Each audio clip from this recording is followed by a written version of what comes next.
Some of the soldiers, taking him for a mere townsman, let him run on without paying much heed to him or his talk. A more perspicacious hussar, having heard some of his final remarks, kept him under observation. Shocked by his suggestions, he arrested him and took him to the guardroom. From there, in spite of his protests and objections, he was taken before the officer in charge of the city. When he was recognized as a Russian officer, he vainly tried to plead that he had come to parley. The story would not hold water. He was kept under arrest and taken to the Duke of Treviso, who treated him with consideration, but as a prisoner of war, being unable to accept the pretense by which Monsieur Vinskeroda wished to extricate himself, for he had come secretly in disguise, in an attempt to suborn our soldiers, and had not been announced by a trumpeter as an emissary. Monsieur Narishkin, son of the Grand Chamberlain and aide-de-camp to Monsieur Vinskeroda, waited at a distance with a few Cossacks. Not seeing his commander return, he inquired of the townsmen what had happened, and they reported that he had been taken under arrest.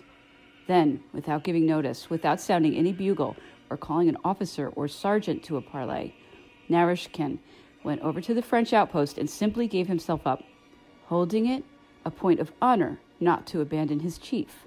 This filial devotion on the part of an officer commanding a troop of men excited some surprise. The young man was sent to the marshal under guard. The emperor, to whom the capture of these officers was reported, ordered them to be brought to him. They arrived just as we did at the spot on the road where the emperor chose to dismount.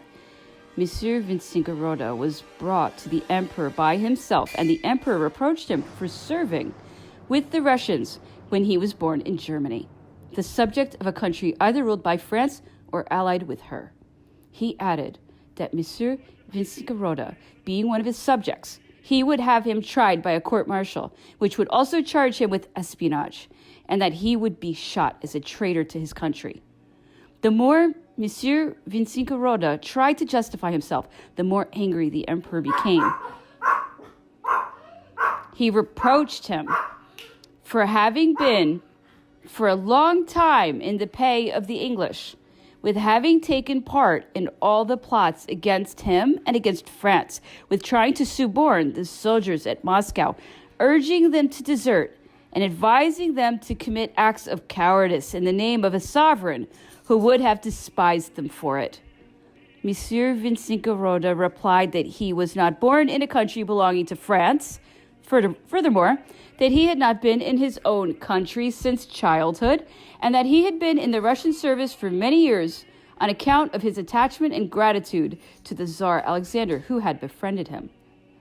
Then, attempting to put a different color on his actions at Moscow, for which the emperor justly rebuked him, he went on to say that he parleyed to avoid useless bloodshed, and above all, to avoid further misfortune for the town, that since the French were going to evacuate it, he limited himself to the suggestion that they should do so without fighting, a suggestion to their common advantage, and so forth. The emperor, more and more annoyed, was raising his voice to the point where the picket could hear him. From the first, his personal officers had withdrawn a little. Everyone was on pins and needles, glancing at each other. We could see in every eye the distress caused by this painful scene between a sovereign ruler and a captured officer. For of course what Vinskeroda had done at Moscow was not worth a second thought. I kept on talking to the Duke of Piacenza, then Charles Lebrun, who, like myself, commented very happily on the scene that was taking place. The Prince of Neuchâtel was even more comfortable, as he had remained close to the emperor.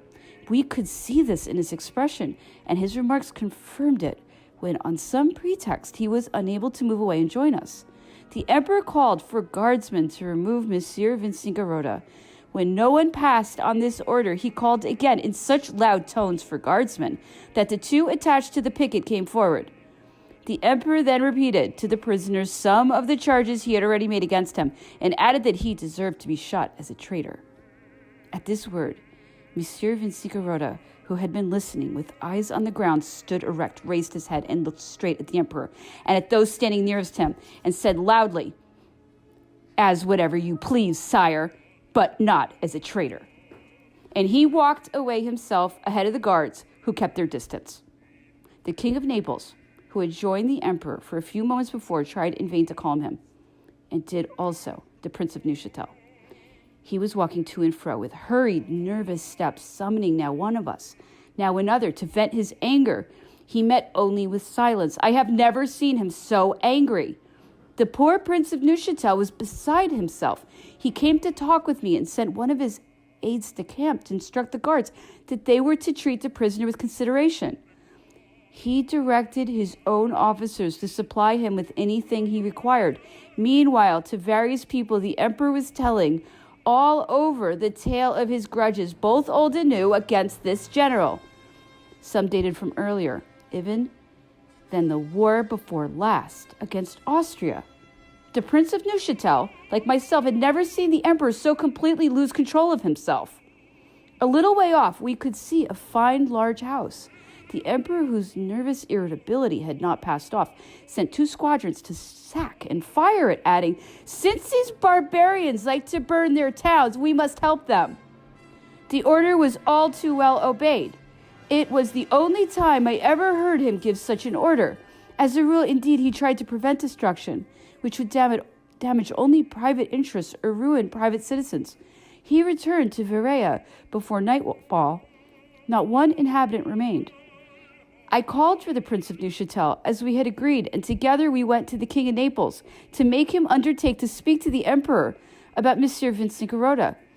We had obtained information from him about his family and the exact date when he had left Germany, and the Prince of Neuchatel had already taken an opportunity on the way back of explaining to the Emperor that Monsieur Vincingorota was not one of his subjects. I was easy about the outcome of this affair in proportion to the emperor's annoyance. For princes, like other men, have a conscience, which bids them right the wrongs they have done. But as the hours seemed long to prisoners, we were impatient to obtain the decision, which we could foresee, but which alone could remove all anxiety. The emperor sent to me to inquire if I had news of the courier. This order seemed to me to promise well, for it was much earlier than he could possibly arrive. The emperor, although considerably calmed down, still needed to vent his spleen. I listened and agreed that Monsieur Vincingorota's behavior at Moscow had been irregular, that he had made himself liable to trial and judgment by the corps which had taken him. But I concluded by saying that the emperor could not have sent for him and spoken to him himself merely in order to show him a pointless severity. For the emperor, I said, had used his prisoner so sternly in words that no further punishment was needed. I added that severity would now look like personal vengeance and an act of malice against the Tzar Alexander, whose aide-de-camp the prisoner was, and that rulers had no need, after so many cannonballs had been fired, to come to grips with each other in person. The emperor began to laugh and pulled my ear affectionately, as was his habit when he sought to tease people. He said, "You're right, but this Vincingorota is a bad character, a schemer. Is it proper for a man of his rank to go about suborning soldiers? To lower himself to play the spy, the pimp? To allow himself to use his sovereign's name to incite soldiers to cowardice and mutiny? I shall send him to France.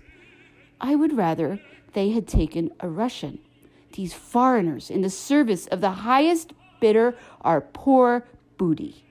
So it's for Alexander's sake that you take an interest in him? Well, we won't hurt him."